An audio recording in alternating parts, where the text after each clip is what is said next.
Welcome back to another technical deep dive here in the debug zone.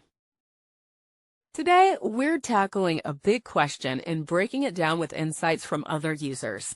Hopefully, this clears up some misconceptions and helps you get the answer you need. So buckle up, stay a little curious, and let's jump right in.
And that's a wrap.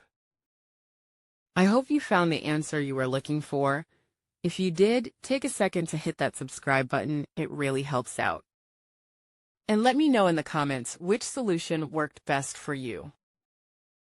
See you next time in the debug zone.